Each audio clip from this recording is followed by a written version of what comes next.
For nearly a decade, a little-known trade provision powered the boom in global e-commerce. This rule let individual packages under $800 enter the U.S. without tariffs or heavy customs processing. From international marketplaces like Amazon, Shein, Temu, it made ordering a phone case from Shenzhen feel as seamless as buying a book from a local warehouse. Not just convenience for consumers, a pillar for businesses big and small, it opened a global marketplace directly to American buyers, covering clothing, electronics, toys, home goods. Retailers built around it. Lululemon, Tapestry, and thousands of third-party Amazon sellers.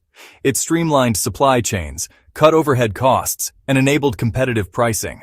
The rule created a duty-free threshold that fueled cross-border shopping. Small-value shipments were expedited through customs, saving time and money. Efficiency meant a package could go from an Asian factory to an Ohio doorstep in days, not weeks, and without a surprise customs bill. The $800 threshold, raised from $200 in 2016, was meant to modernize trade for the internet age, recognizing everyday consumers as micro-importers. But as volumes exploded, controversy grew. Critics called it a massive loophole. They said it advantaged foreign companies, especially from China, over U.S. retailers who paid tariffs and stricter rules. Officials worried about screening millions of small packages for counterfeits or safety risks. The stage was set for a dramatic policy reversal that could send shockwaves through the global supply chain, right as retailers prepared for the holiday season. The seismic shift came directly from the White House. Citing concerns over unfair trade practices and national security, President Donald Trump signed an executive order to dismantle the de minimis exemption. He called it a catastrophic loophole, exploited by foreign entities to evade U.S. tariffs and flood the market with unsafe or cheap products. The initial move in May targeted goods from China and Hong Kong, epicenters of the de minimis boom. This was the first step in a broader protectionist strategy. By late July, the policy expanded dramatically. The rollback would apply to all countries, effective August 29th. The duty-free gateway for packages under $800 was slammed shut for everyone. Virtually all small parcels would face the same tariffs and customs processing as large commercial freight. For retailers and consumers, the implications were immediate. An obscure trade law was thrust into the spotlight, a central point of contention and uncertainty for the global economy. The White House framed it as economic fairness.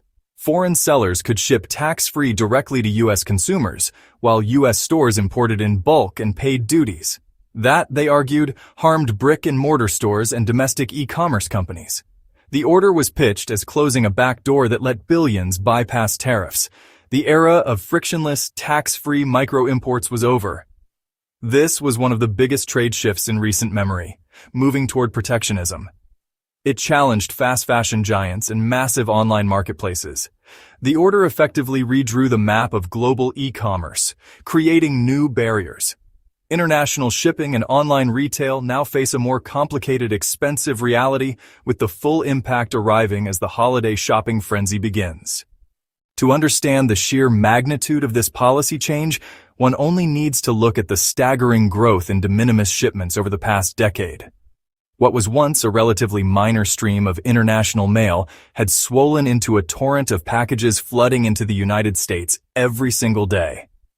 According to data released by U.S. Customs and Border Protection, the number of these small-value shipments skyrocketed from a manageable 140 million in 2014 to an almost unbelievable 1.36 billion by 2024.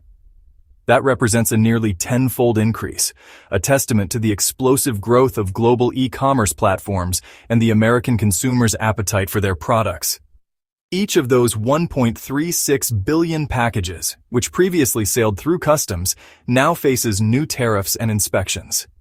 The system was originally designed for a different era of trade, one that didn't anticipate billions of individual orders being placed online and shipped directly from overseas factories. The infrastructure at ports and mail facilities was straining to keep up, and the sheer volume made comprehensive screening for illicit or dangerous goods nearly impossible. With President Trump's executive order taking effect, the system is now being forced to adapt overnight.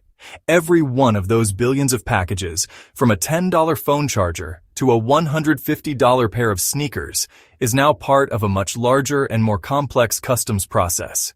The impact of this change is not abstract. It is a logistical and financial tidal wave crashing down on the global supply chain. The new rules mean that each of these formerly exempt packages now requires new paperwork, tariff calculations, and payment processing. This isn't just a minor administrative tweak, it's a fundamental overhaul of how low-value goods enter the country. Shipping carriers, freight forwarders, and online marketplaces are scrambling to update their systems to comply. The sudden addition of over 1 billion tariffed transactions into the import ecosystem has created a bottleneck of unprecedented scale. As the world's largest online retailer, Amazon finds itself at the epicenter of this trade turmoil.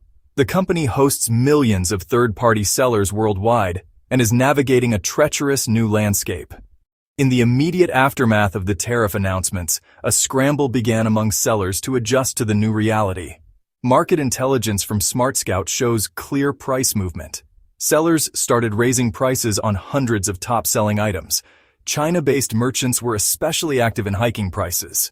About a quarter of post-announcement price increases came from China-based sellers. Amazon's leadership has acknowledged the immense pressure on the business and customers. We're going to try to do everything we can to keep prices low. But many independent third-party sellers have no choice but to pass costs on to consumers. Absorbing tariff costs of 10%, 15%, 25% is simply not sustainable for small sellers. This has forced Amazon and its sellers into a difficult balancing act. Some may absorb part of the tariffs, hurting profit margins. Others are raising prices across the board, risking a drop in sales. For shoppers, cheap overseas goods on Amazon may be ending. Electronics, accessories, kitchen gadgets, clothing, toys. Sellers are rethinking inventory with the holidays approaching. Ordering from overseas is now a high-stakes gamble. They must consider tariff costs and the potential for major shipping delays as packages get held up in customs. This new risk and expense burdens thousands of small and medium-sized businesses. The smooth, predictable flow of goods has been disrupted, leaving sellers and buyers to face the consequences as postal services worldwide hit the pause button. From the UK's Royal Mail to postal services across Europe, the world's shipping infrastructure ground to a halt, unable to adapt overnight to the new tariff requirements. As autumn leaves begin to fall, retailers normally enter their most crucial and busiest period, the ramp-up to the holiday shopping season. This year, however, the elimination of the de minimis exemption has cast a long and ominous shadow. New tariffs and supply chain chaos are converging as businesses stock up on holiday inventory. Experts warn the season could mean higher prices, significant delivery delays, and even empty shelves. The predictable rhythm of the holiday retail cycle has been thrown into disarray. The most immediate impact will be on shoppers' wallets. Prices for popular holiday items are set to rise. Christmas lights, holiday decorations, costumes, presents themselves, all likely more expensive. Advice: buy sooner rather than later. Retailers must either absorb costs or pass them on to customers. Logistics are worsening. The de minimis rule used to let packages skip lengthy customs checks. Now those hurdles return and delivery times will lengthen. Holiday-related shipments have already plunged. In the 4 weeks after the tariff announcements, U.S. maritime holiday shipments fell 53% versus 2024. Retailers face ordering earlier or risking missed sales, creating possible product shortages. President Trump himself warned children might have $2 instead of 30.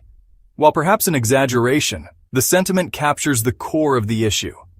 Retailers sticking to just-in-time orders may see empty shelves as shipments sit in customs or wait at foreign ports. For consumers used to abundance and last-minute buys, 2025 could be a rude awakening, forcing them to contend with fewer choices, higher costs, and the frustrating uncertainty of whether their gifts will even arrive by Christmas morning. As consumers grappled with these new realities, the situation escalated into a high-stakes political battle, with Amazon considering showing customers exactly how much of their higher prices were due to Trump's tariffs. The White House's furious reaction to this transparency plan would reveal just how sensitive the administration was to any narrative that directly connected their policies to rising consumer costs. With Christmas approaching, and the new trade rules now in full effect, American consumers are being forced to adapt their holiday traditions to a new reality where planning ahead isn't just smart, it's essential for ensuring their Christmas morning looks anything like the abundant holidays of the past. The question remains, will American families adjust to this new normal? Or will the consumer backlash force a reconsideration of policies that have fundamentally altered the economics of Christmas shopping? Only time will tell if this Christmas marks a temporary disruption or the beginning of a permanently changed retail landscape for American consumers.